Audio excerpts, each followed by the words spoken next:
Hey, how's it going, Bulls Nation? What a game against the Blazers. After a hard fought battle, the Trailblazers ultimately won the game 112 to 107. In the first half, the Bulls started off with a great run.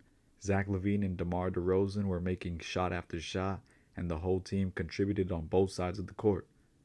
The Bulls' energy simply outmatched the Trailblazers as the Bulls ended the half with a 15-point lead, 63 to 48. Honestly, I thought we closed out the game, but Damian Lillard and the Blazers reminded me that a lot can change in one quarter. Come by the third quarter, the Blazers out hustled the Bulls for rebounds and possessions, as our once 20-point lead had been sliced down to single digits.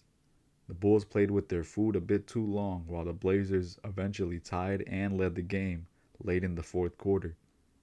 Damian Lillard helped seal the game, but it was the Blazers' role players who beat us today. Players such as Norman Powell, Jusuf Nurkic, and Larry Nance Jr.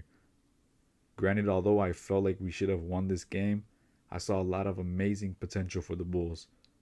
Our perimeter defenders in Caruso and Lonzo Ball made it difficult for either Damian Lillard and CJ McCollum to score.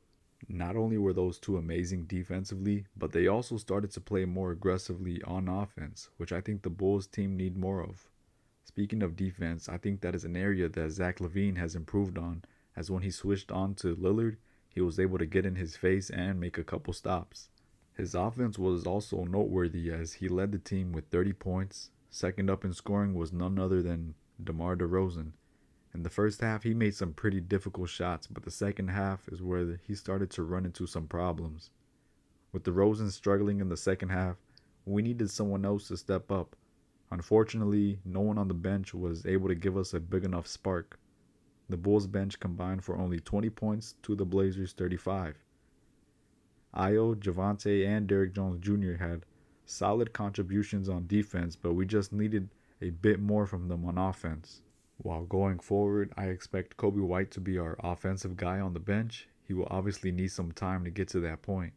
In my opinion, in the first half, the Bulls played great, but after leading by 20 points, I think we just got too comfortable and let the Blazers slip right under us. I hope this teaches the Bulls to always have their foot on the gas and to not expect a win until the game is done. Well, guys, thanks for watching the video. Let me know what you think the Bulls should have done better. Our next game is against the Nuggets, so I'll see you then.